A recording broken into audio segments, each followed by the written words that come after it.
es muy corta, dice la Biblia, ¿verdad? La Biblia dice que la vida es como neblina que pasa. Y cuando te das cuenta te pones 30, 40, 50, 60. No veo a nadie de 70 aquí, ¿no? Nadie de 70, nadie de 80. ¿Hay alguien de 100 años aquí? La vida, por muchos años que la vivamos, es muy corta en comparación con lo que es la vida, la eternidad, ¿verdad? Así es que, como dice la Biblia, y esta palabra es para los jóvenes que están aquí, acuérdate de tu Creador en los días de tu juventud. No eches a perder tu juventud, porque si tú no fuiste un joven espiritual, tampoco serás un adulto espiritual. Si tus debilidades no lograste vencerlas en tu juventud, difícilmente las lograrás vencer cuando seas mayor. De hecho, hay hombres que cometen pecados con 40, con 50 años, pero no porque se les haya presentado de repente una tentación irresistible, sino que probablemente ese problema, esa debilidad, la has tenido toda tu vida. Y creíste que al casarte se solucionaba esa debilidad, y eso es añadir vestido nuevo en vestido viejo. Las tentaciones, la base para poder vencer toda tentación se pone ahora que eres joven. Si ahora no logras consagrarte al Señor, difícilmente cuando tengas 20 o 30 años más serás más espiritual. Por eso dice la Biblia, acuérdate de tu Creador antes de que vengan los días malos. Porque la juventud es muy bonita, ¿es verdad? Pero es muy corta, es muy breve. Cuando te das cuenta dices, ¿dónde están aquellos años de 18, 20, 25 años? ¿Dónde están? Yo no los echo de menos para nada, créame sinceramente, no echo de menos para nada la época en la que fui joven, porque lo que he aprendido y el caminar con el Señor no lo cambiaría por 20 años o 30 años menos, en absoluto, en absoluto. Así es que aprovechen su tiempo, déjense de estar tonteando con chicos y con chicas que al fin y al cabo no son de la voluntad de Dios para tu vida. Déjate de estar perdiendo en tonterías y por favor, si hay alguien aquí, no lo sé, por eso hablo desde la más absoluta libertad, porque como no conozco tu vida, ni tampoco me interesa mucho saberla, porque así predico con más libertad, porque si supiera detalles de tu vida, diría, me está hablando a mí. Y yo no necesito un micrófono para hablar contigo. Por lo tanto, yo comparto desde la libertad. Si hay alguien aquí, chico o chica, joven o jovencita, que dice, bueno, yo me he enamorado o me pienso enamorar de una joven o de un joven no cristiano, pero yo lo voy a convertir. Yo lo voy a convertir, yo lo voy a llevar a la iglesia. Por favor, por favor, por favor. ¿Y no será mejor conseguir a uno que ya está convertido? Y así no pierdes el tiempo a ver si se convierte, a ver si no se convierte, a ver si cree en la Biblia, a ver si no cree en la Biblia. ¿No será mejor que te busques a uno que ya es feliz y no un amargado que tú quieres hacerlo feliz? Hermana, ¿no será mejor casarte con un hombre hecho y derecho que casarte con un mequetrefe, con un infantil, que tú dices, no, yo lo voy a cambiar con el día de mañana? Pues búscate a uno ya hecho y derecho y no pierdas el tiempo, mija. Es verdad que en algunos casos algún chico se enamoró de una chica inconversa y lo logró llevar a la iglesia y se convirtió. Sí, es verdad. Yo conozco muchos casos. Bueno, no tantos. Pero sí conozco miles de casos de jóvenes que arruinaron sus vidas, incluso hasta su futuro ministerio, porque se precipitaron, se equivocaron y destrozaron su presente y su futuro. Y piensa que después vendrán los hijos. ¿Y después qué? ¿Los llevamos a la iglesia católica a misa o los llevamos a la escuela dominical con el papá y con los abuelos? ¿Qué hacemos? Por lo tanto, las decisiones importantes de la vida se suelen tomar ahora. Ahora es cuando ponemos la base de lo que va a ser tus próximos 20, 30 años. Por eso ora al Señor, busca. Mira, más vale llorar una semana. Se lo dije hace poco a una muchacha, creo que fue en Las Vegas. Le digo, mira, más vale llorar, en Miami. Más vale llorar una semana que llorar toda una vida. Yo conocí a una muchacha que un día llegó y me dijo si le podía firmar los documentos para ingresar en una escuela bíblica, porque sentía en su corazón que tenía que prepararse para servir al Señor.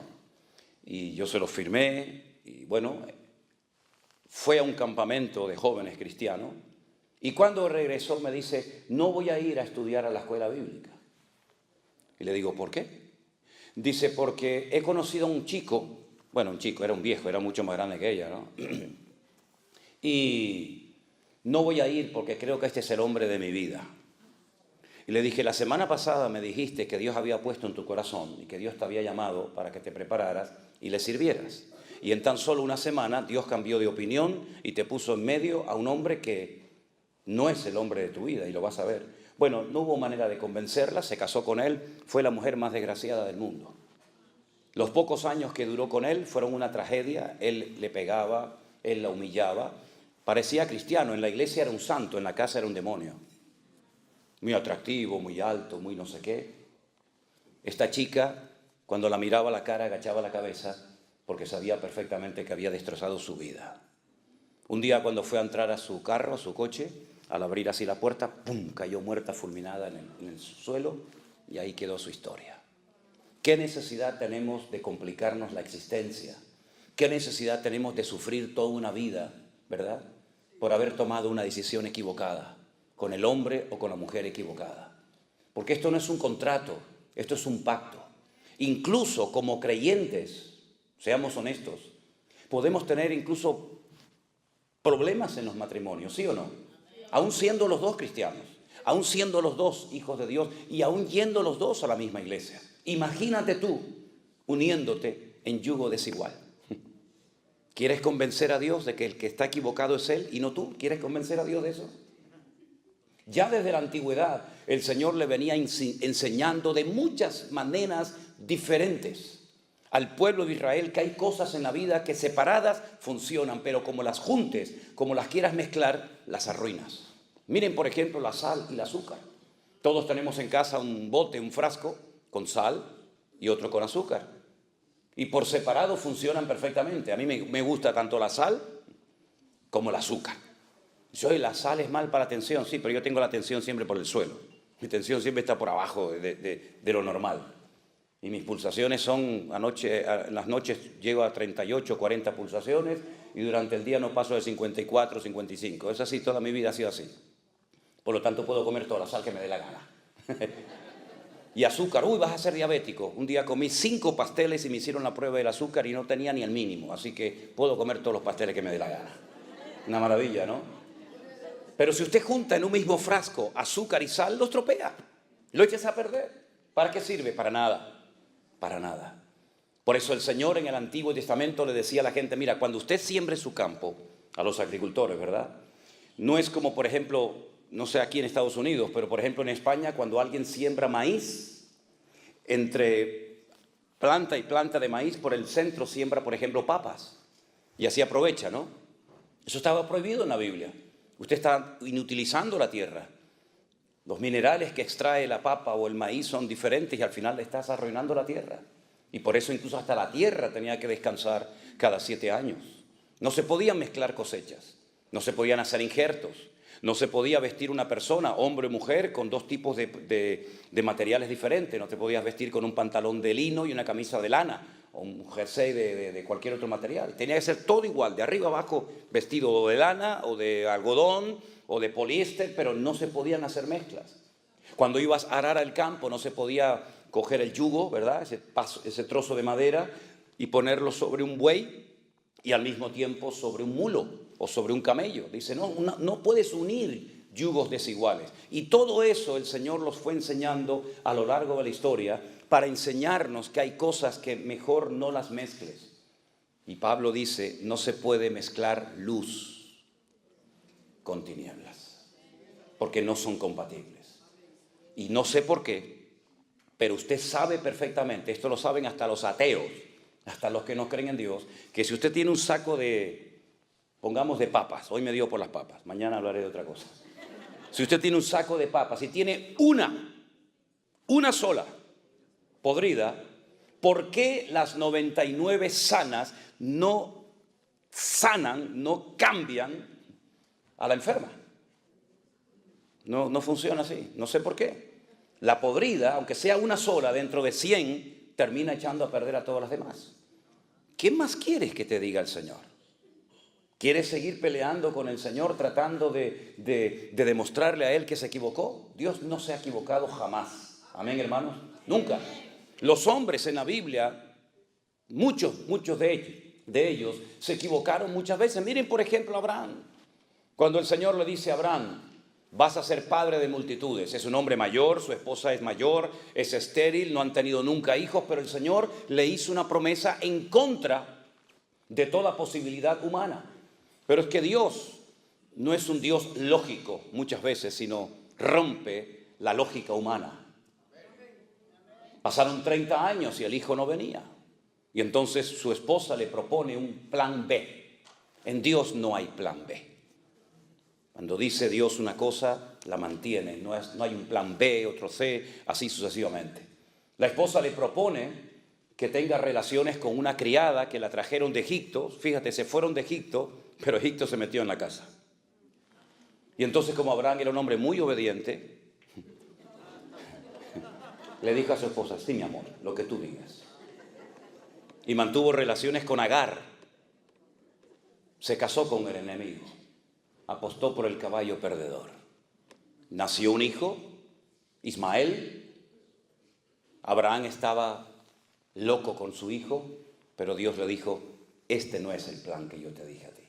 Yo te dije a ti que ibas a ser padre con tu legítima esposa y no con esto que no sé de dónde lo han sacado ustedes. Hasta el día de hoy, créanme, hasta el día de hoy seguimos teniendo problemas por aquella mala decisión que tomó Abraham en la antigüedad. Hasta el día de hoy el mundo está de rodillas y más que estará. Porque los descendientes de este Pere Adán, como lo llaman en hebreo, no Adán Pere, no hombre salvaje, sino salvaje hombre, que estará contra todos y todos contra él, hasta el día de hoy las naciones de la tierra, incluida esta nación también, se tienen que postrar ante rodillas ante esta gente por una mala decisión del patriarca Abraham. ¿Te das cuenta? Un gran hombre de Dios, el padre de la fe, el amigo de Dios, se precipitó, tomó una decisión equivocada y repito, hasta el día de hoy estamos viviendo el mundo las consecuencias de una mala decisión. ¿Te das cuenta? David se equivocó, se enamoró, se encaprichó de la mujer equivocada. Mira que tenía todas las que él quisiera, aunque no estaba permitido, pero bueno. Se enamoró de una mujer casada, miró por la ventana, sacó los prismáticos y no había quien lo moviera de ahí arriba. Le dicen, es casada esta mujer. No puedes robarle la única esposa que tiene, uno de tus hombres más fieles. Pero él no hizo caso, él hizo un abuso de su autoridad como rey. Él abusó de su poder como monarca y la manda a llamar, mantiene relaciones con ellas y todos conocemos la historia. El que sea rey no significa que podía hacer lo que le daba la gana. El que seas pastor no significa que puedes hacer lo que te dé la gana. Hay unas normas, hay unas fronteras espirituales, hay unos principios que tenemos que respetar. Y David se los saltó todos. Y durante un año aparentemente nadie se había dado cuenta, o si se habían dado cuenta, nadie se atrevía a decirle al rey, rey, ¿qué ha hecho usted? Betsabé era mujer de Urías, de uno de tus guardas personales, un hombre que ha librado 1000 batallas, un hombre que se ha jugado la vida por ti y por el reino. Y no solamente esto, sino que viendo que la había dejado embarazada y su marido estaba en el campo de batalla, y ya me dirás a mí cómo se va a quedar embarazada una mujer cuando el marido está a 1000 kilómetros de la casa, por telepatía, ¿no? David dice, bueno, no hay problema, lo eliminamos. Como dice el refrán, matando al perro, matamos la rabia. Mató a Urías, se frotó las manos y dijo, wow, a disfrutar de la vida. Me salí con la mía, me salió el plan redondo. Le robé la mujer, maté al marido, me la llevo a mi casa y aquí no ha pasado nada. Al año, lo que pasó desapercibido ante los ojos de Dios, de los hombres aparentemente, no pasó desapercibido ante los ojos del Señor. Y el profeta Natán llegó y le dijo, tú eres ese hombre, después de aquella historia, ¿verdad?, que todos conocemos. ¿Te das cuenta cómo tarde o temprano la vida te va a pasar la factura? ¿Y qué necesidad tienes de pagar lo que tú no rompiste o lo que sí rompiste? Por eso piensa bien lo que vas a hacer, lo que estás haciendo con tu vida. Porque repito, más vale llorar una semana, un mes, que llorar toda tu vida. Hay mujeres, hay hombres que han quedado tocados para toda su vida por una mala decisión. Créeme, es así. Han quedado heridos, han quedado lastimados con su herida abierta y después de años todavía aún no se han logrado recuperar. El Señor, cuando nos da una orden en su palabra, no es para que lo pases mal, al contrario, es para evitarte sufrimientos innecesarios, porque ya tenemos bastante con los sufrimientos necesarios que tenemos que pasar como para meternos en líos y en enredos y sufrir por lo que nunca teníamos que haber sufrido. Hay batallas en la vida que tendremos que pelear. Amén, hermanos. Hay batallas que tendremos que pelear. Pablo decía, yo he peleado la buena batalla, no la mala. Hay batallas en las que mejor no te metas, porque puedes terminar perdiendo tu vida o arrastrando a tus hijos, arrastrando a tus amigos y familiares al terreno equivocado. David iba a las batallas que el Señor le decía que fuera y obtenía victorias porque eran las batallas de Dios. Y él iba con el respaldo y el favor de Dios. Pero Jonatán, su íntimo amigo, fue un día a una batalla que nunca tenía que haber ido, jamás. Porque él sabía perfectamente que él no tenía que apoyar más a su padre, porque ya ni siquiera Dios lo apoyaba. ¿Y por qué voy a apoyar? ¿Por qué voy a respaldar, incluso hasta con mi presencia, algo donde Dios ya no está? Dios le dijo al profeta Samuel, no ores más por él. Lo he desechado, no me sirve. Es un desobediente de pies a cabeza. Búscate a otro hombre, búscame un hombre conforme a mi corazón. Jonatán sabía perfectamente que el futuro del país no pasaba por él. Él sería el segundo en el reino como amigo de David, pero nunca sería el siguiente rey de Israel, porque ni siquiera podía serlo bíblicamente, porque era de la tribu de Benjamín, y los reyes, según la Biblia, tenían que ser de la tribu de Judá. Por lo tanto, reconoce que el pueblo se precipitó, tomó una decisión equivocada, y por eso Saúl, que como yo lo llamo un juguete roto, llevó al país a la ruina. A la ruina. La gente estaba hundida en impuestos, en miseria, en pobreza, en depresión, en desánimo terrible. Preferían irse a una cueva a meterse con un pastor de ovejas, la cueva de Adulán, donde estaba David, que estar apoyando a Saúl. Pero su hijo, sabiendo que él no va a ser el rey de Israel, se va a pelear contra los filisteos. Y entonces dice la Biblia que ese día cayó muerto en el campo de batalla. Qué tristeza, ¿verdad? Un buen muchacho, era un buen muchacho. Jonatán era un hombre excelente. David llegó a amarlo y a respetarlo tanto que llegó a decir algo que los degenerados, los impuros, tuercen. Como dice la Biblia, que los inconversos tuercen las escrituras para su perdición. David, cuando se entera de que ha caído en el campo de batalla su íntimo amigo Jonatán, llora a gritos. Se rasga las vestiduras y dice, Jonatán, Jonatán, amigo mío, que tu amor me fue más dulce que el de las mujeres. Lloró por su amigo Jonatán porque murió en un lugar equivocado, apoyando a alguien que nunca tenía que haber apoyado, ni siquiera juntarse con él. Y murió por pelear una mala batalla. Pero David nunca cayó en el campo de batalla porque peleaba las buenas batallas donde Dios le decía que tenía que estar. ¿Qué batallas tú estás librando como hombre? ¿Qué batalla tú estás librando como mujer, como madre, como hijo, como esposa? ¿Qué batalla estás librando? ¿Es una batalla buena? ¿Es una batalla necesaria por la cual tienes que pasar?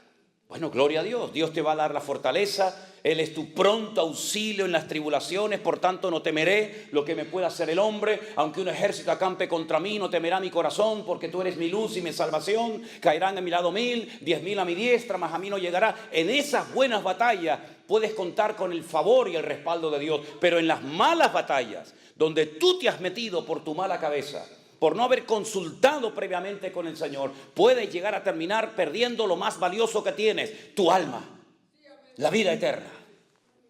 ¿Y de qué sirve que ganes todo el dinero y todo el oro del mundo si pierdes tu alma? La Biblia llama al hombre que perdió su alma necio. Porque es un necio una persona que hipoteca su vida espiritual por una noche de placer. Es un necio una persona que cree que por pecar esa noche y salir con la suya e incluso llevarle la contraria a Dios sabiendo que está desobedeciendo al Señor, va a ser bendecido. Jamás el desobediente será bendecido por Dios. Nunca, nunca. El desobediente, dice la Biblia, que Dios lo compara con un espiritista. Una persona que consulta los espíritus Entra en el mundo tenebroso de las tinieblas para manipularlo y ponérsela a su favor. Dice, la desobediencia es como pecado de adivinación. Se lo dijo el Señor a través de Samuel al rey Saúl. Porque el desobediente es un manipulador, siempre tiene una respuesta, siempre tiene una excusa. Sí, pero, bueno, hay pecados peores, mamá. En la iglesia hay muchos hipócritas. Y por eso, como hay muchos hipócritas en la iglesia, ¿tú tienes licencia para pecar? Como le dijo el Señor a Job, ¿me vas a condenar a mí para justificarte tú? Claro que hay pecados peores que los que podemos cometer en la vida, pero tú no tienes que rendirle cuentas por nadie delante de Dios, sino cuidar tu vida, porque solamente tienes una. Y lo más importante de la vida, ¿sabes lo que es? La vida.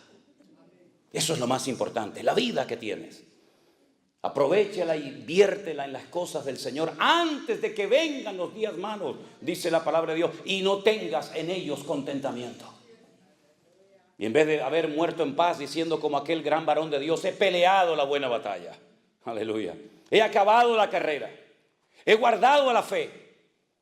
Terminar tus días amargado, frustrado, solo, ¿verdad? ¿Qué necesidad tienes de hipotecar tu futuro? Porque ahora tal vez no estás poniendo a Dios en primer lugar en tu vida. Dios no es un añadido más. Tengo esto y también tengo a Dios. No. Dios tiene que ser el centro de nuestras vidas. Tiene que ser la base y fundamento de nuestro hogar. Tiene que ser lo más importante en la vida, porque podrás tener muchas cosas, pero separados de mí, dijo el Señor, nada podrás hacer. Serás un hombre de éxito en los negocios, en empresas, en lo que tú quieras. Sin Dios eres un pobre desgraciado. A una iglesia entera, no a un individuo, no a una persona, sino a una iglesia entera, le dijo el Señor, pobres, ciegos, desnudos, miserables y desventurados. Jamás tales calificativos había utilizado el Señor para dirigirse a nadie, ni siquiera a su pueblo Israel. Sin embargo, esa iglesia que era la última mencionada en la Biblia, la iglesia de la Odisea, fíjate lo que ellos decían. Fíjate, escucha. No tenemos necesidad de nada. Nos hemos enriquecido. Y el Señor le dice, ¿cómo? ¿Que no tenéis necesidad de nada? ¿Estáis ciegos, miserables? Compren colirio, que es como metafóricamente, compren algo, la fe que les va a producir ese cambio, esa transformación de la mente para que puedan ver la situación miserable en la que se encuentran. Es terrible, ¿verdad? Hay distintos niveles en el pecado. Y uno de los últimos eslabones de la cadena del desorden personal es la ceguera espiritual. Como decimos, ya ni siente ni padece. Tiene la conciencia cauterizada. Lo que antes le conmovía, ahora ni lo inmuta. La palabra que antes lo quebrantaba y le hacía llorar, como tiene su entendimiento entenebrecido, como se ha acostumbrado a pecar, su alma ha perdido la sensibilidad y es capaz de venir a un culto y estar pensando en lo que va a hacer dentro de un rato y volver a pecar otra vez. Porque son las distintas etapas, los distintos niveles de endurecimiento del alma. Y eso le ha pasado a mucha gente a lo largo de la historia, que incluso veían la gloria de Dios, veían milagros tremendos, únicos e irrepetibles, como por ejemplo los vio Faraón. Pero dice que él endureció su corazón. Y el Señor le dijo, ¿quieres endurecer tu corazón? Pues yo ahora te voy a ayudar, te lo voy a endurecer 4 veces más. Y ya ni siquiera viendo milagros, ni siquiera viendo un río convertido en sangre, ni un mar abierto, ni nada, ya no era capaz de reaccionar porque endureció tanto su alma, se apartó tanto del camino de la verdad, que ya no había marcha atrás, ya no había retroceso, ya no había posibilidad de cambio. Y nadie pasa de la noche a la mañana de ser un buen cristiano, de ser un buen hijo de Dios, a este nivel que estoy hablando, pero es un proceso, hermanos. Denle importancia a las cosas pequeñas en su vida también, ¿saben? Denle importancia. ¿Saben estos árboles gigantes que ustedes tienen por aquí, por California, estas secoyas? En una ocasión se cayó una de ellas, apareció tumbada en el camino. Y la gente dijo, ¿qué ha pasado con este árbol milenario? Este árbol que ha sido el orgullo de toda esta comarca. Y la gente venía de todas partes del mundo a sacarse fotografías. Ayer no hubo tormentas, no hubo un viento huracanado, no hubieron rayos, relámpagos, sino ¿qué pasó? La gente se preguntaba. Bueno, vinieron unos expertos y extrajeron trozos de madera de su interior. Y cuando los analizaron en el laboratorio, llegaron a la siguiente conclusión. El árbol por fuera parecía muy lindo, pero el árbol por dentro estaba podrido. Las termitas habían hecho su trabajo y lo habían comido y comido y comido y comido. No se veía el problema interno que tenía. Por fuera era todo fachada y apariencia, hasta que una mañana cayó. Guarda tu corazón, porque de él fluye la vida. Guarda tus ojos, y si te son tropiezo, arráncatelos. Mejor es entrar sin ojos al reino de Dios que bajar al infierno con tus dos ojos viendo perfectamente. Guarda tu mente, guarda tus manos, guarda tus pies. Haz pacto con tus ojos. Y si te dominan, cósetelos. Pero no permitas que con tu mirada, con tu boca, con tus oídos, con tu corazón, peques contra tu Dios, el cual te anhela celosamente. Y si tienes problemas con esto, con el dinero, cósete los bolsillos. Dile a tu esposa, cóseme el bolsillo. Porque no sé si esto era para el Señor o era el del bolsillo derecho. Creo que era este, no estoy seguro si era este. Si tienes problemas a la hora de administrarte, cósete los bolsillos. Y pídele al Señor que te enseñe a ser un sabio y obediente administrador de los recursos que Dios te ha dado antes de que te los quite y se los dé a otro más fiel que tú. Hermanos, ustedes ya no son niños en Cristo, llevan años escuchando palabra. No le estoy hablando a un grupito de niños de la escuela dominical que hay que enseñarles lo que es un versículo, un capítulo. Le estoy hablando supuestamente, se sobreentiende, a personas que ya tienen un nivel de conocimiento, de madurez. Ya algunos de ustedes llevan años en una, dos o tres o 20 iglesias. Tal vez incluso algunos de ustedes estuvieron sirviendo al Señor en la alabanza, en la predicación, en la enseñanza como misioneros, no lo sé. Pero hermanos, cuando uno ya lleva tiempo en el Señor, es tiempo de que uno demuestre, no con palabras, sino con acciones, que verdaderamente hemos madurado y crecido en Cristo Jesús. Y se nos tiene que exigir más a los que somos maduros en Cristo que a los que recién empiezan. Pero saben a veces lo que he visto, terrible, que a veces los nuevos, los que empiezan, le dan ejemplo a los viejos. Son más puntuales, son más consagrados, puedes contar con ellos para todos, ¿verdad? Y eso no debe ser así. La Biblia dice, Pablo le habla a los Corintios, 1 Corintios 13, cuando yo era niño, ¿qué hacía? Hablaba como un niño, pensaba como un niño, vivía como un niño, me comportaba como un niño, mas cuando ya fui hombre, dejé lo que era de niño. ¿Qué eres tú hoy? ¿Te hablo como un niño o como un hombre? Dime, ¿cómo quieres que te trate y cómo quieres que te ministre? ¿Como niño? Pablo dijo, cuando fui a vosotros no pude hablaros como espirituales. No pude, quería pero no podía. Porque aún sois niños. Niños carnales, inmaduros. ¿Y en qué se basaba Pablo para llamarles niños carnales? Dice, no sois niños y andáis como hombres, habiendo entre vosotros celos y disensiones, y diciendo yo soy de Pablo y yo soy de Apolo. ¿Eso es una señal de madurez? ¿Eso es una señal de madurez? Por eso os tuve que dar leche, porque no erais ni sois capaces todavía. Pues habiendo entre vosotros celos, iras y contienda, no sois carnales y andáis como los hombres. Pero ojo, eso lo dice Pablo en el capítulo 3 de 1 Corintios. Pero si usted lee 1 Corintios capítulo 1, Pablo dice, hermanos, doy gracias al Señor de que nada os falta en ningún don. Nada. La única iglesia de toda la cristiandad que podía presumir, entre comillas, de tener todos los dones dentro de la congregación, todos. Y Pablo menciona en 1 Corintios 12, 9 dones. No son los únicos. Hay otra lista en Romanos 12, que usted tiene que leerla también. Pero en 1 Corintios él menciona 9 dones, clasificados en 3 grupos diferentes. Dones de poder, dones de expresión, dones de revelación.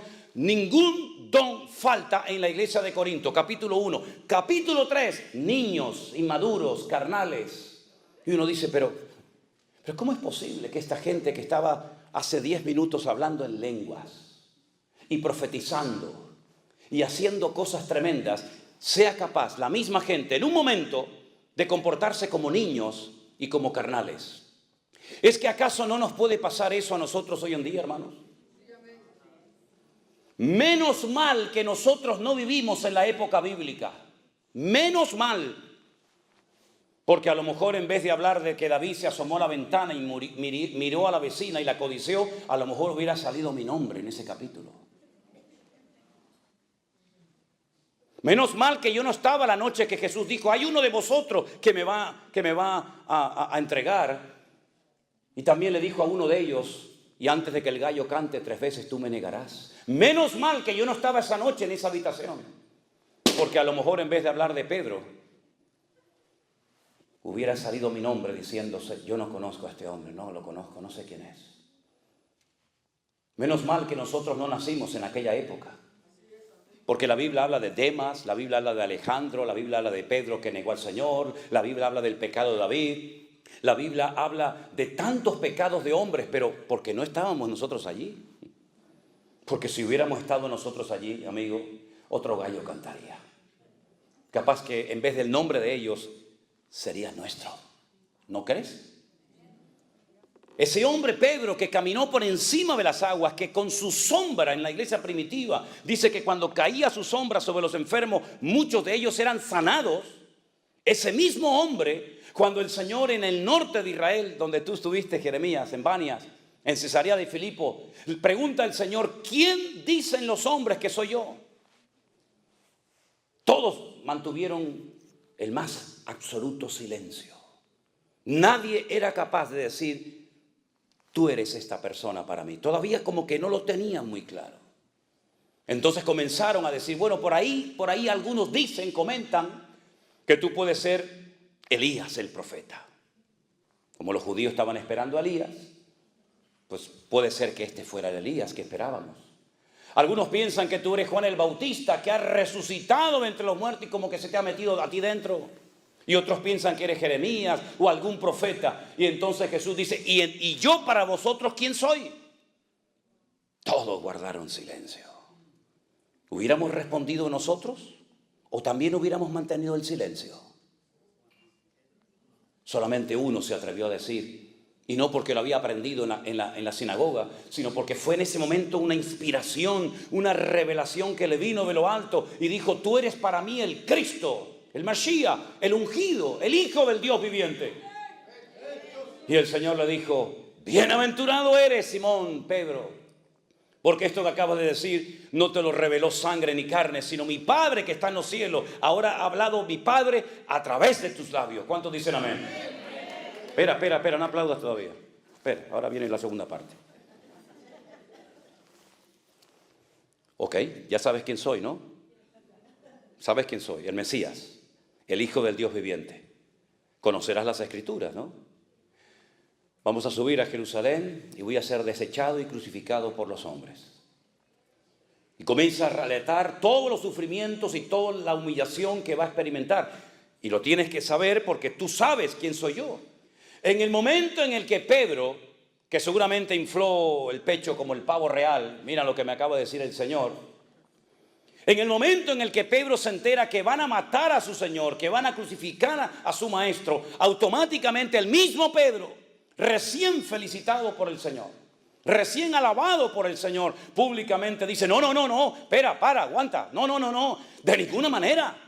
¿Cómo que te van a matar? Y yo que he dejado mi casa, mis barcas, mis redes, mi familia, mis amigos, yo que le he hablado a mis vecinos de que he encontrado al camino, a la verdad, a la vida, al autor de la vida, al consumador de la fe, yo que me la he jugado por ti, de ninguna manera, en absoluto. Yo no voy a permitir que te lleven a la cruz. Y el mismo Señor Jesucristo que recién lo acababa de alabar, ahora dice, apártate de mí, Satanás. Aplaude ahora si quieres. Ay, amigo. Satanás lo llamó en público. Imagínense si yo en esta mañana a uno de ustedes cuando me dice algo le digo, apártate de mí, Satanás. Se acabó mi ministerio en San Francisco. Este hombre no tiene amor. Si a veces digo 4 cosas y la gente dice, uy, qué duro habla, y se asustan como si fuera un coco. Imagínate si le dijera a alguno de ustedes, apártate de mí, Satanás. Imagínense. Pues lo tuvo que oír. El mismo hombre que fue utilizado para alabar al Señor, para reconocer públicamente quién era, el mismo personaje ahora le dice, hablando Satanás por sus labios, no vayas a la cruz a morir. ¿Saben lo que le está diciendo? Si no hay cruz, no hay gloria. Si no hay cruz, no hay perdón de pecados. Si no hay cruz, no hay resurrección de los muertos. Si no hay cruz, no hay segunda venida. Si no hay cruz, no hay milenio. Si no hay cruz, no hay nueva Jerusalén. Si no hay cruz, no hay nada. Por lo tanto, ¿sabes lo que estás diciendo? Estás impidiendo que más de 150 profecías se cumplan, Pedro. Estás frenando la palabra. Estás haciendo una piedra de tropiezo en la historia bíblica, en la revelación profética. ¿Sabes lo que significa que yo no vaya a la cruz a morir? Y entonces, ¿cómo queda la humanidad? Ya no hay posibilidad de salvación. No hay nadie en el cielo, ni en la tierra, ni aún debajo de la tierra que pueda morir por ustedes. No hay otro. Solamente soy yo. Si yo no muero por ustedes, tú te vas al infierno de cabeza. Y los que murieron esperando salvación se van a condenar eternamente. Y los que nazcan en las próximas generaciones no tendrán futuro ni esperanza si yo no pago el precio en la cruz del Calvario. Por lo tanto, no eres tú, Pedro, el que estás hablando ahora. Es el mismísimo Satanás. Porque Satanás sabía y sabe y sabrá siempre que el fracaso más grande de él fue la muerte del Señor Jesucristo. Porque él sabe perfectamente que se acabó su poder, se acabó su autoridad. ¿Dónde está, oh muerte, tu aguijón? ¿Y dónde, oh sepulcro, tu victoria? Satanás es un ser vencido, derrotado. No entiendo cómo hay muchos creyentes que aún le tienen miedo al diablo. Y lo ven por todas partes. Yo veo a mi Dios por todas partes. Yo veo al Señor en los pájaros, veo al Señor en el sol, en la luna, en el amanecer. Lo veo aquí en esta mañana con nosotros. ¡Gloria a Dios! Satanás me tentó, Satanás me empujó, Satanás no sé qué. Cállense, por favor, hablen de Cristo, el que te ha redimido, el que te ha comprado, y no de un ser derrotado, amargado y frustrado por la eternidad. Apláudale a Él ahora, si quieres, aleluya. Él es el que tiene el poder, Él tiene la autoridad. Al tercer día, cuando fue aquella mujer llorando, diciendo, ¿y cómo muevo la piedra? ¿Y cómo lo vuelvo a ungir? ¿Y cómo lo vuelvo a abrazar? Aunque esté muerto, prefiero verlo muerto que... Y cuando llegó y lloraba, alguien le dijo, no busques entre los muertos, no llores más, ya se acabaron las lágrimas, No busques entre los muertos al que vive, porque ha resucitado de los muertos. Y cuando vamos a Jerusalén, uno de los lugares tal vez más importantes que visitamos es sin lugar a dudas, ¿verdad? La tumba vacía. Nunca me olvidaré cuando una hermana me dice, pastor, ¿y qué venimos a ver aquí? Digo, aquí, nada. Aquí, nada. Gloria a Dios que no venimos a ver nada. Porque por ahí están los famosos enterrados y la gente va en peregrinación a ver sus tumbas y a ponerle flores. Gloria a Dios que no hay tumba llena del cuerpo de los huesos de Jesús, sino que Él venció a la muerte y demostró que era lo que dijo Pedro, tú eres el Cristo, el Hijo del Dios viviente. ¡Aleluya! Él está vivo. Por lo tanto, mis queridos hermanos, pensemos lo que vamos a hacer con nuestras vidas. Lo he dicho muchas veces cuando yo oí esto por primera vez en mi vida. Y oí a aquel hombre, aquel predicador que decía, Él murió por ti, Él resucitó al tercer día. Yo decía, Dios mío, si esto es verdad, si lo que este hombre está diciendo es verdad, yo se lo tengo que contar a todo el mundo. ¿O es que acaso meten todos los días a un señor, después de haberlo humillado, maltratado y crucificado en un sepulcro, y a las 72 horas sale caminando como si nada? Eso no ha pasado nunca en la historia, jamás. Es decir, que ni los romanos, ni Pilato, ni Herodes, ni Anás, ni Caifás, ni el infierno, ni nadie pudo detener que él saliera de la tumba. Yo decía, Dios mío, si lo que este hombre está diciendo es verdad, se lo voy a contar a todos mis amigos, se lo voy a contar a todos mis familiares, hasta a mis enemigos se lo voy a contar. Porque esto es el mensaje más grande que jamás en la vida un ser humano puede contar. No hay ningún mensaje político, ningún mensaje de ninguna índole que se pueda comparar con este mensaje. Y por eso, al poco tiempo, el Señor me llamó a su obra. Y por más de 41 años, lo único que he hecho en mi vida es hablar y predicar de Él, porque Él es el único que puede cambiar las vidas, romper las cadenas, cambiar las circunstancias, unir a los matrimonios, transformar a las personas destrozadas por el diablo. ¿Por qué? Porque ahora el poder y las llaves las tiene Él. Por eso le dijo a Juan en la isla de Patmos: yo ore, Juan, tranquilo, no te preocupes, yo sé que te doy miedo porque nunca me has visto así. Con los ojos como llama de fuego, con los cabellos blancos como la lana y con una voz como si fuera estruendo de muchas aguas. Yo sé que has caído a mis pies como muerto, pero no tengas miedo, Juan, no te preocupes. Yo soy el primero y el último, el que estuve muerto, mas he aquí que vivo por los siglos de los siglos, amén. Y tengo las llaves de la muerte y del Hades. Y el que tiene las llaves es el que tiene el poder y la autoridad. Y yo soy el que tengo la autoridad arriba en el cielo, abajo en la tierra y aún debajo de la tierra. Yo tengo autoridad, yo tengo poder porque he vencido al diablo y a sus demonios. Y esa autoridad no se la llevó el Señor a la gloria. El Señor nos dio esa autoridad a ti y a mí como cristianos. Por eso dice la Biblia en Marcos: id por todo el mundo y predicad el evangelio a toda criatura. El que creyere y fuere bautizado será salvo, mas el que no creyere será condenado. Por eso dice la Biblia: en mi nombre echarán fuera demonios, en mi nombre hablarán nuevas lenguas, en mi nombre pondrán las manos sobre los enfermos y sanarán. Porque no es un nombre de un cadáver, no es un nombre de un muerto, no es un nombre de un santo, de una virgen, de un párroco, de un papa. Es el nombre sobre todo nombre. El nombre de Jesús, ante el cual toda rodilla se doblará y toda lengua confesará que Él es el Señor, para gloria de Dios Padre. Amén, aleluya. Y es en ese nombre que nos juntamos en esta mañana aquí. Y por eso hay gente entre nosotros que dejó la droga, porque Cristo tiene más poder que la heroína. Y por eso hay gente que salió de la santería y de la brujería, porque Cristo tiene más poder que los demonios.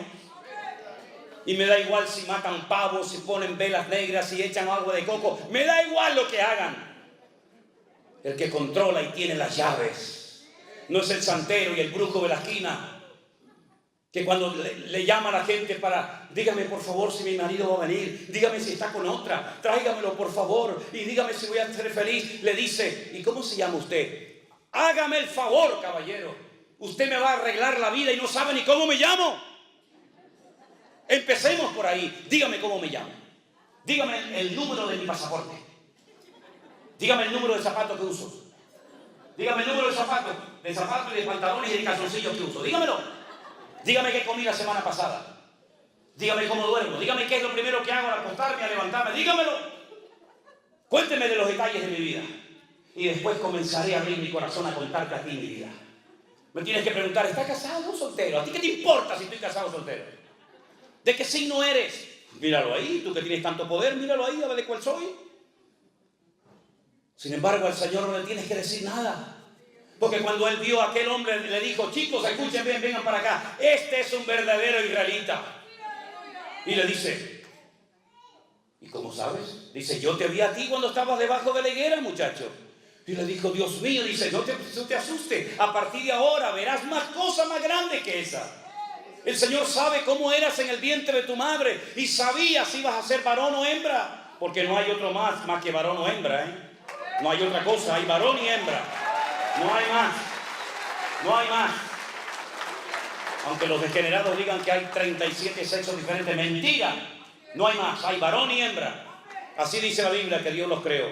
Es que soy una mujer y cuerpo de hombre. Tú lo que eres un tarado, que no es lo mismo. Un enfermo, que necesitas ayuda urgente, hijo. Falta una identidad tremenda, ¿verdad? Al Señor no tenemos que contarle nuestros secretos, porque Él dice que Dios nos entretejió en el vientre de nuestra madre. Y aún antes de nacer Él sabía que tú hoy ibas a estar en este lugar. Y te capacitó para que fueras una persona que viviera siempre como cabeza y no como cola. arrastrándote por la vida, sino de victoria en victoria, de gloria en gloria, de triunfo en triunfo y de bendición en bendición. Ese es nuestro Dios. Vendrán luchas y dificultades, da igual, mayor es el que está en mí que el que viene contra mí. Pablo decía, les voy a dar una lista de todo lo que yo he superado en la vida. Mira, ángeles, principados, potestades, lo presente, lo porvenir, lo alto, lo bajo, lo presente, lo futuro. Ninguna de estas cosas jamás nos podrá separar del amor de Dios que es en Cristo Jesús, Señor nuestro. Antes bien, en todas estas cosas somos más que vencedores. Hemos sido creados por Dios con amor, con mimo, con cariño. Aprende a respetarte, hombre. Aprende a valorarte. Dios te hizo así como tú eres. Y el día que tus padres tuvieron relación, 5, 6, 7, 8, 9, 10 millones, depende, podían haber nacido antes que tú. Pero ¿saben qué? Yo llegué primero. ¿Me están entendiendo? Yo no sé dónde se quedaron los 9 millones, ni me interesa. Pero yo sé que cuando era una cosa así, con un rabo que parecía una lagartija más que un ser humano, yo le gané a todos. Y mi Dios permitió que yo llegara allí donde tenía que llegar. Y si antes de conocerlo a Él, si antes de tener el Espíritu Santo dentro de mi cuerpo, si antes de haber sido redimido y comprado por la sangre de Jesús, si antes de tener mi nombre inscrito en el libro de la vida, le gané a 9 millones o a 10 o a lo que fuera, cuánto más ahora que el Señor está con nosotros como poderoso gigante y nadie nos podrá separar del amor de Cristo.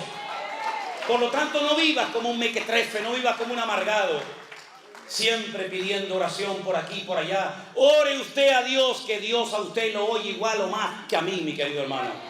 No dependa del apóstol, no dependa del reverendo, no dependa del gran ungido de Jehová. Dependa única y exclusivamente de Él. Y si tiene un problema, entre en su casa, en su habitación. Cierre la puerta para que nadie le oiga. Póngase de rodillas o tírese al suelo como yo hago.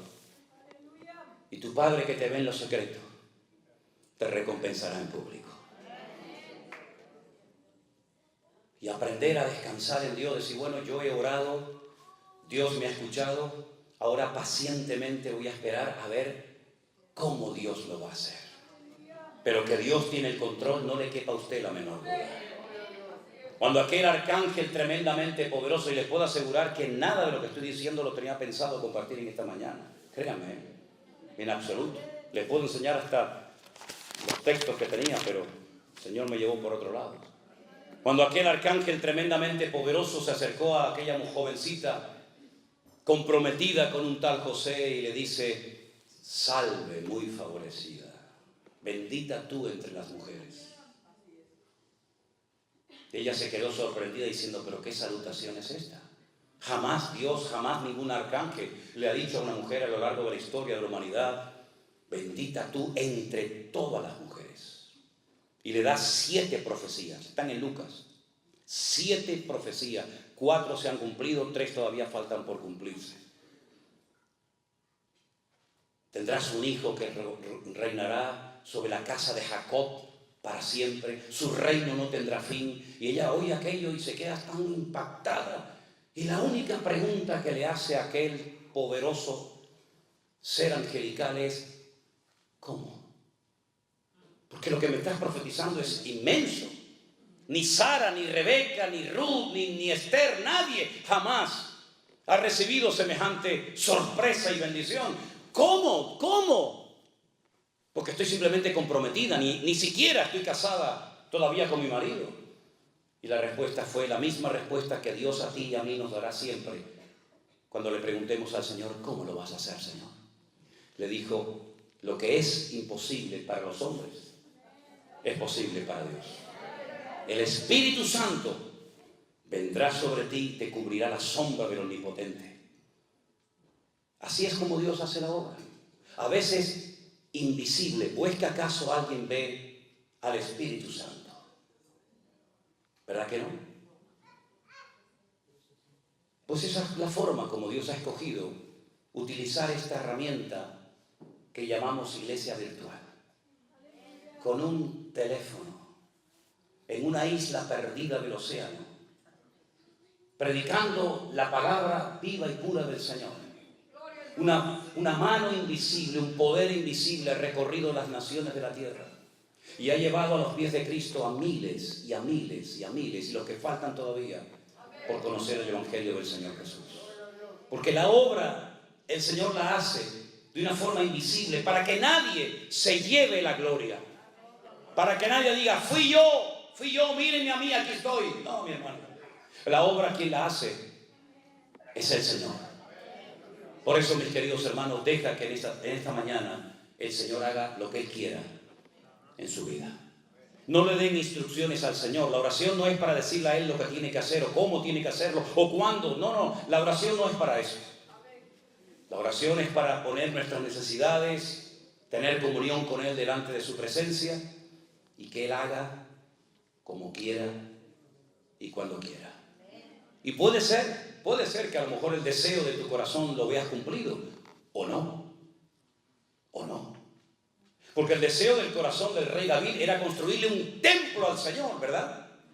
Y el Señor le dijo, no, pero Señor, tengo el oro, tengo la madera, tengo los planos, llevo toda la vida inventándome instrumentos musicales, llevo toda la vida componiendo salmos para que cuando se inaugure el templo, la gente cante tu palabra y te alaben y te adoren a ti. Y el Señor le dijo, no lo vas a construir, lo va a edificar tu hijo. Bueno, hay gente que trabajó para que nosotros estuviéramos hoy aquí. Pero a lo mejor nosotros estamos trabajando para otros que hoy todavía no están aquí. Somos simplemente un eslabón en una enorme cadena que lleva miles y miles de años creciendo por todas las naciones de la tierra. Y uno le pasa el testigo al otro, y el otro al otro, y el otro al otro, hasta llegar a nuestros días. Porque para poder llegar tú y yo esta mañana a este lugar, hubo mucha sangre que se derramó por el camino. Y para yo poder abrir una Biblia y leerla, hubo mucha gente que murió quemados en la hoguera. Lejos de aquí, pero que murieron quemados. Y para que yo pudiera tener una palabra y decir, mira, el Señor dijo esto y dijo aquello, y para que la pudiéramos entender en nuestros propios idiomas y lenguajes, hubo un sacrificio tremendo que otros tuvieron que hacer para que hoy yo aquí sentado en este lugar tan hermoso pueda disfrutar y alabar a mi Dios. Pero nuestros hermanos en el pasado pagaron un precio elevadísimo. Y por eso yo quiero concluir en esta mañana diciéndoles a los hermanos de la iglesia virtual, porque hay hermanos tal vez de otras congregaciones y ahí yo no entro, pero los hermanos de la iglesia virtual vamos a estar preparados para lo que viene. Vamos a estar preparados. Porque en la Biblia vemos que Dios le daba tiempo a su pueblo, tiempo a sus siervos, para que se prepararan adecuadamente, para que cuando llegara el momento estuvieran preparados y aquel día no les sorprendiera, como dijo el Señor, como ladrón en la noche. Noé pasó por el diluvio, sí, se lo comió todo.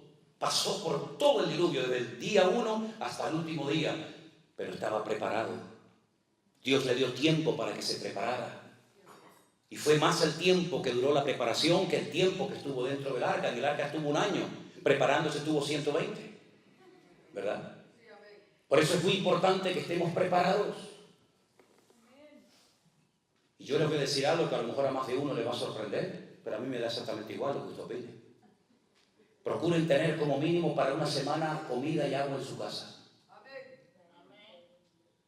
Si me equivoco y no pasa nada, no pasó nada. Pero procuren, queridos hermanos, prepararse por si viene un gran terremoto como le vino a nuestros hermanos en Turquía el otro día. Que yo estaba en Israel y me dijeron, 300 personas han muerto esta noche. Digo, 300 personas, 300.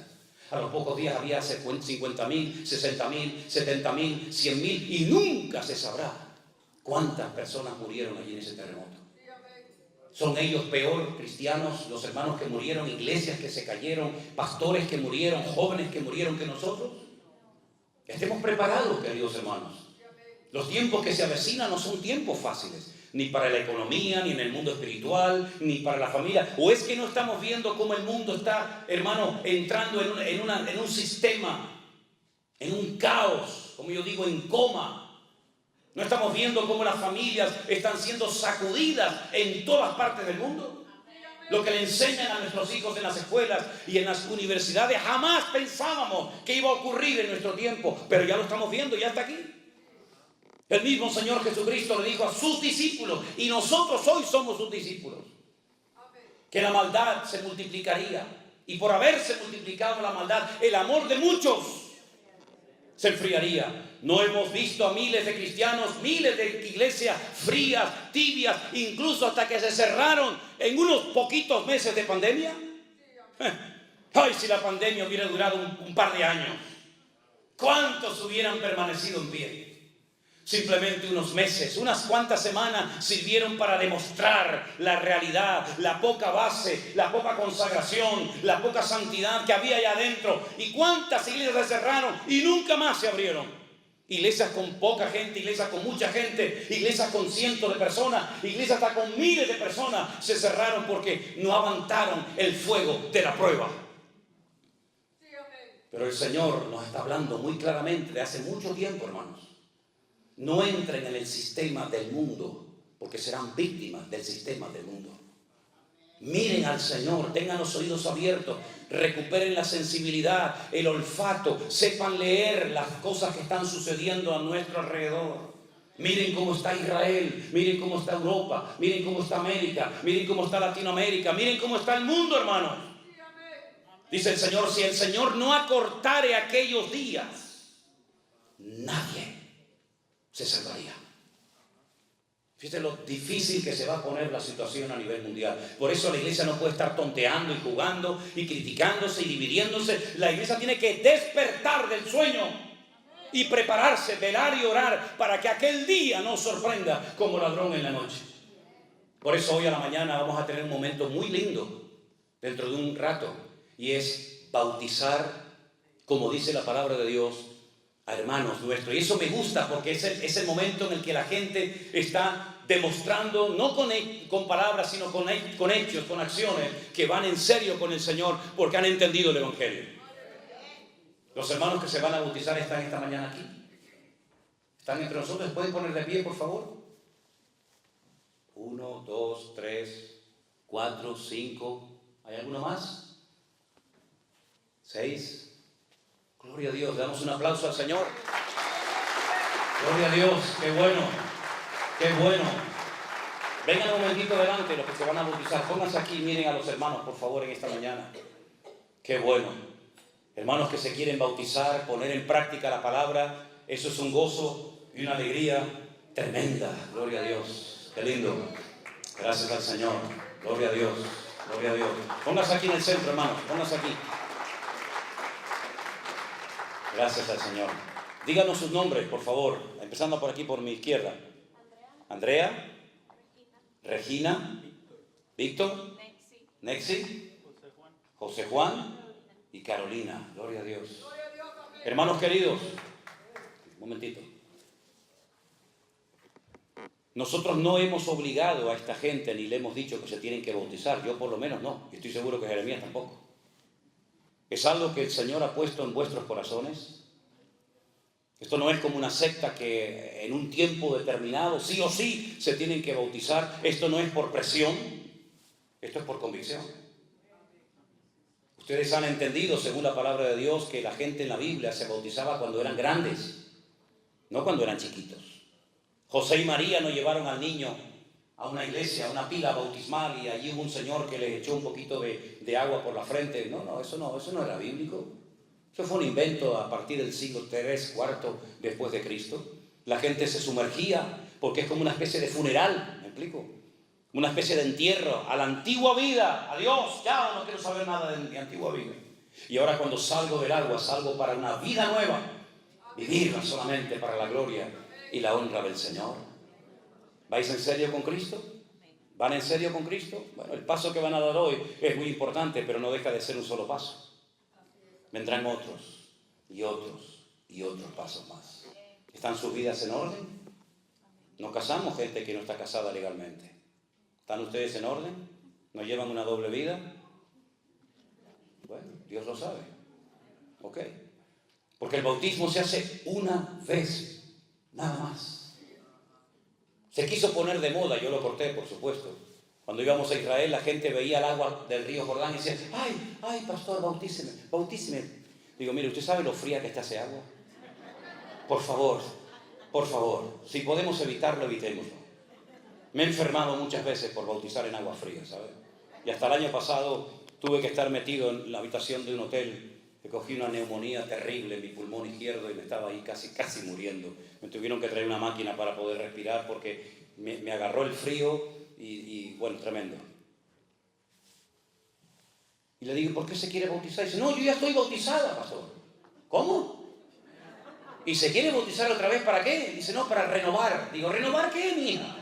Renueve el pasaporte, renueve la visa, renueve el ID. Pero renovar el bautismo, eso no está por ningún lado. Usted no tiene que renovar nada. Además, me hace un favor, no metiéndome ahí otra vez.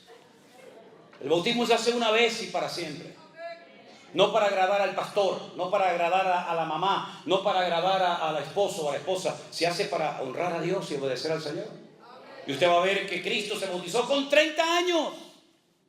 Con 30 años. Y si Él es nuestro ejemplo, imitemos su ejemplo. Los discípulos bautizaban a gente que se convertía, se arrepentía y luego querían bautizarse. No al revés.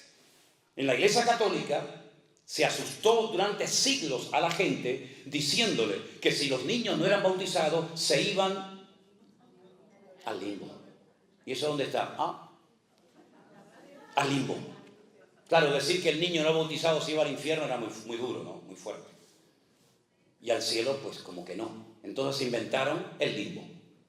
Pero ustedes saben, los católicos deben de saber esto.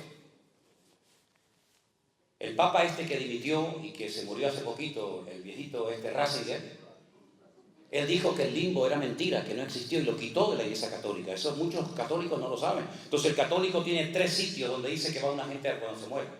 ¿Sí? El cielo, el infierno y un punto intermedio que te pone la temperatura, depende de las misas que hagas aquí, se llama el purgatorio, donde purgas, ¿no? Donde purgas las penas. ¿Y cómo las purgo si estoy allá? No pasa nada, yo dejo dinero para que mi madre, mi primo y mi sobrino hagan misas y recen el rosario por mí, y el Dios te salve María, llena eres de gracia, el Señor es contigo, todo eso, y cuando hagan muchas de esas cosas, entonces yo salgo del purgatorio. ¿Y cómo me entero cuando salió el viejo del purgatorio?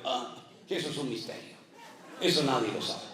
Puede salir a la semana, puede salir a los 20 años, a los 100 años, depende de cómo era el viejo por dentro, ¿verdad? Terrible. Si ustedes no se bautizan y se mueren, que no quiero que se me muera nadie hoy, ustedes son cristianos, ustedes se van a la presencia del Señor. El ladrón en la cruz no se bautizó y el Señor dijo, hoy estarás conmigo en el paraíso. Y no se bautizó, no podía bautizarse evidentemente. No podían bajarlo de la cruz y volver a clavarlo otra vez. Pero en el caso de ustedes, voluntariamente, ¿sí? Han decidido bautizarse. Porque quieren seguir al Señor, quieren dejar su antigua vida y quieren hacer las cosas decentemente y con orden. Gloria a Dios. Así que vamos a orar por ustedes, ¿sí? Hermanos, nos ponemos de pie, por favor. Vamos a orar por estos hermanos. Gloria a Dios. Qué gozo tan grande poder bautizarlos. Qué gozo tan grande el poder compartir con ustedes este día inolvidable en el que ustedes van a bajar a las aguas y algo que ya ha pasado en tu interior, en tu corazón, que es morir a la antigua vida, ustedes lo van a manifestar con ese acto del bautismo. Oramos, hermanos. Bendito Padre Celestial, muchísimas gracias, Dios mío, en esta mañana por este privilegio que nos da de poder estar aquí juntos con estos hermanos que han nacido de nuevo, que te han recibido, te han conocido en sus corazones como su Señor y como su Salvador personal.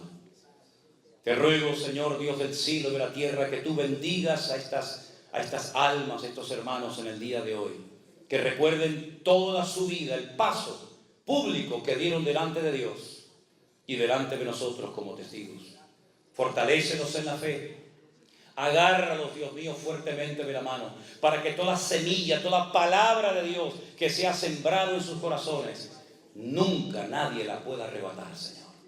que puedan crecer, que puedan madurar, que puedan desarrollarse como hijos, como hijas tuyas, y que te den a ti toda la gloria y la honra, y que nunca más vuelvan a su antigua vida, Señor, sino que te sigan fielmente hasta el último momento de sus vidas.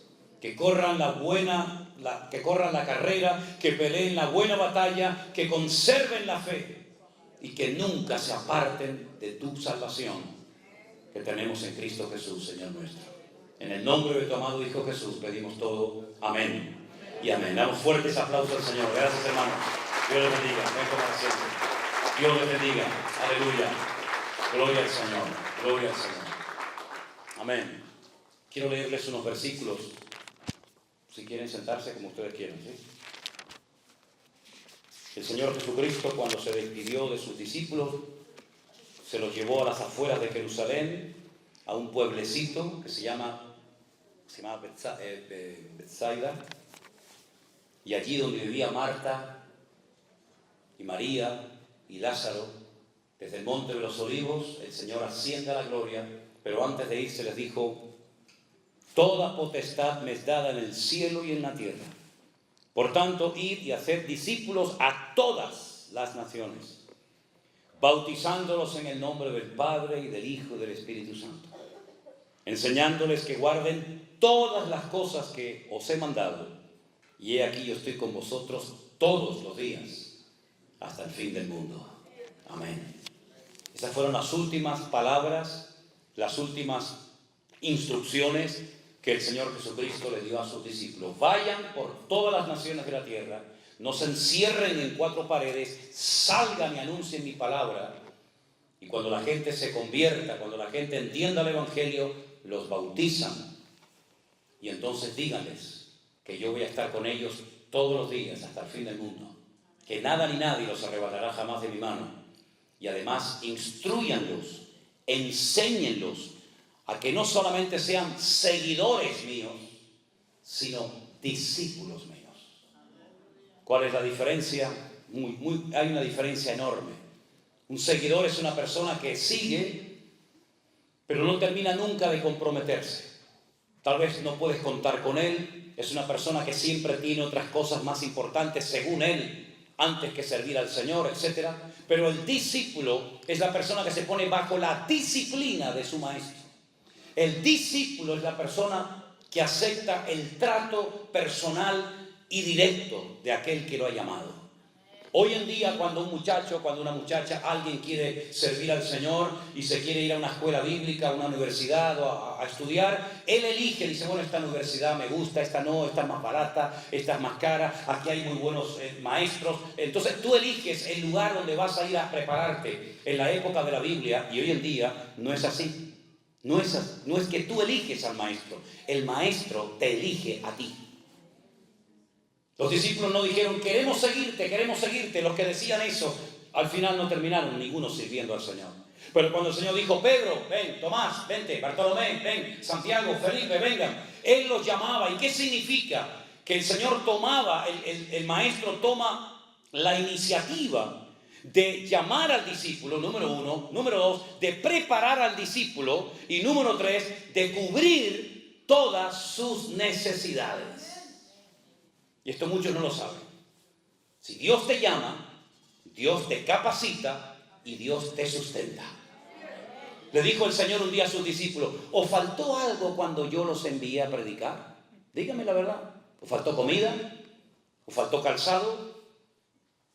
¿os faltó alimento? No, Señor. Porque el discípulo estaba tranquilo porque el que lo llamaba cubría todas sus necesidades. Wow. Entonces, si nosotros queremos ser discípulos de Cristo, no os afanéis por el día de mañana, ni os rompáis la cabeza diciendo ¿qué comeremos? ¿O qué beberemos? ¿O qué vestiremos? Porque así piensan los gentiles, los que no son discípulos. Mirad las aves del cielo que no trabajan, ni siembran, ni guardan en granero, y mi Padre Celestial las alimenta. ¿No hará con vosotros mucho más, hombres de poca fe? Por lo tanto, mis queridos hermanos, si somos verdaderamente discípulos de Cristo y no tan solamente seguidores del Maestro, podemos dormir tranquilos que mi Dios suplirá todas mis necesidades conforme a sus riquezas en gloria en Cristo Jesús. Lo último que a usted le tiene que preocupar siempre es lo económico, que es lo que generalmente es lo que más le preocupa a la gente. ¿De qué voy a comer?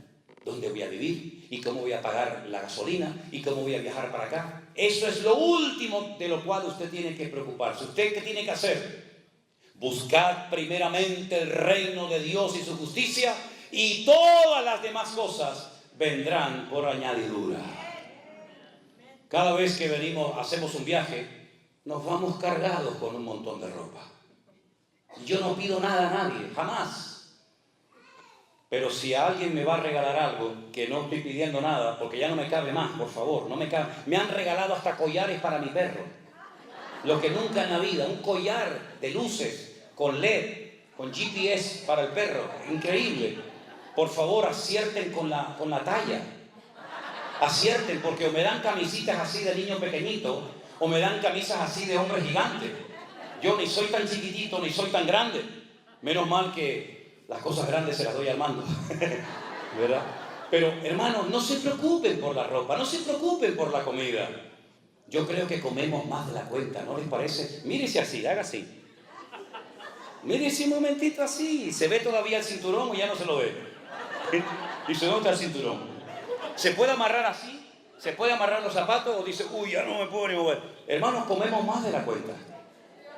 Comemos más. Podríamos estar días y días sin comer, con toda la grasa que lleva por dentro, con todo el McDonald's que se ha metido. Usted puede vivir semanas enteras, hermano, créame.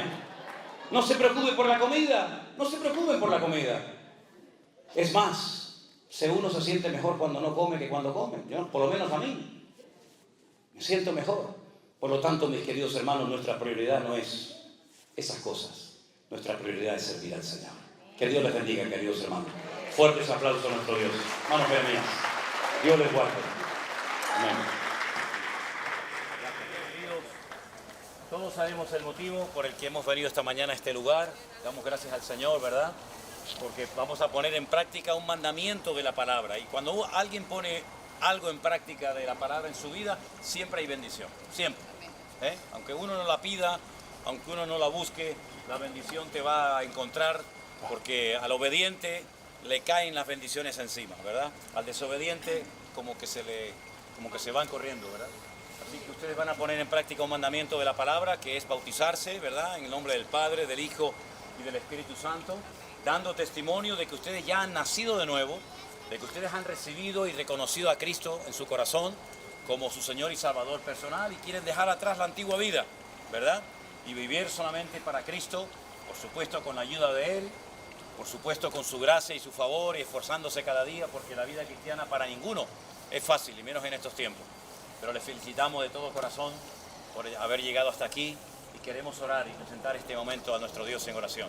Jeremías, por favor, nos diriges en oración. Amén. Oramos. Padre, te damos las gracias por este tiempo que nos permites, Señor, celebrar.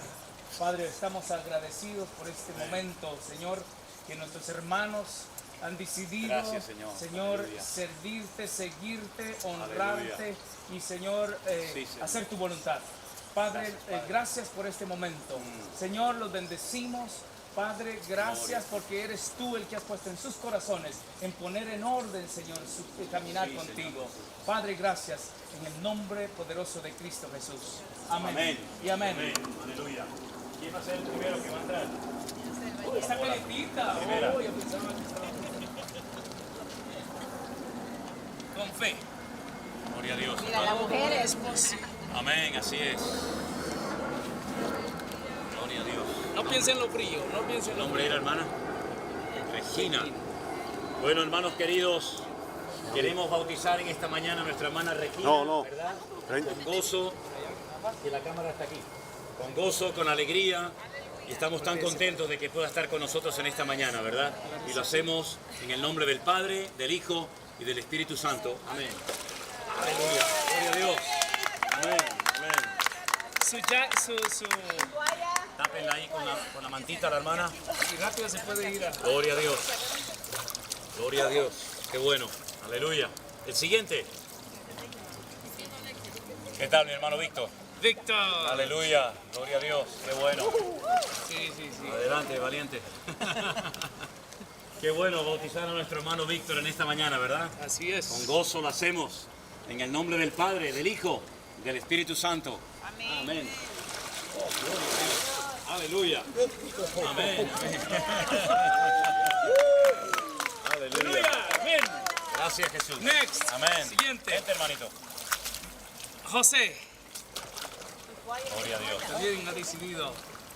Qué bueno. Sí. Adelante, Jeremías. Bueno, Gracias, José. Jesús. Damos gracias al Señor por esta oportunidad que nos da, como Amén. dijimos. Y José ha tomado la mejor decisión. Le presentamos el Evangelio y él decidió aceptar a Jesucristo y ahora pues tenemos el privilegio de bautizarlo y lo bautizamos en el nombre del Padre, del Hijo y del Espíritu Santo. Amén. Amén. Aleluya. Enhorabuena, mi hermano querido. Enhorabuena. Gracias al Señor. Aleluya. Adelante, hermanita. Mi nuera. Oh, sí, es Sí. verdad. Sí, cierto. ¿Tu nombre era? Andrea. Oh, Andrea, qué lindo. Gloria No al pienses Señor. en lo frío, Andrea. No, esto es rapidito. Adelante, Jeremías. Bueno, también Andrea ha decidido Gracias, Señor Jesús. seguir a Cristo y es un privilegio para mí como mi nuera que es bautizarla en el nombre del Padre, del Hijo y del Espíritu Santo. Amén. Amén. Gloria a Dios. Aleluya. Alabado Aleluya. sea Dios. Qué bueno. Gracias, Señor Jesús. Aleluya. Adelante, Siguiente, hermanita. vente, hermana. ¿Tu nombre era? Carolina.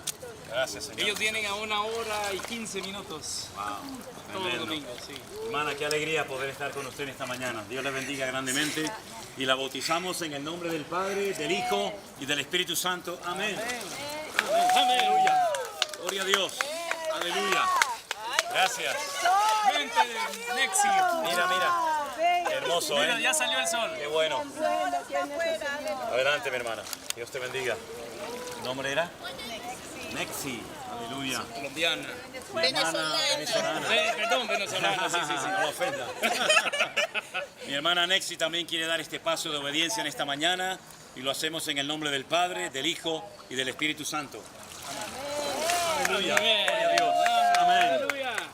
He decidido seguir a Cristo. He decidido seguir a Cristo. He decidido seguir a Cristo. No vuelvo atrás, no vuelvo atrás. Una vez más. He decidido seguir a Cristo. Aleluya. He decidido seguir a Cristo. He decidido seguir a Cristo. No vuelvo atrás.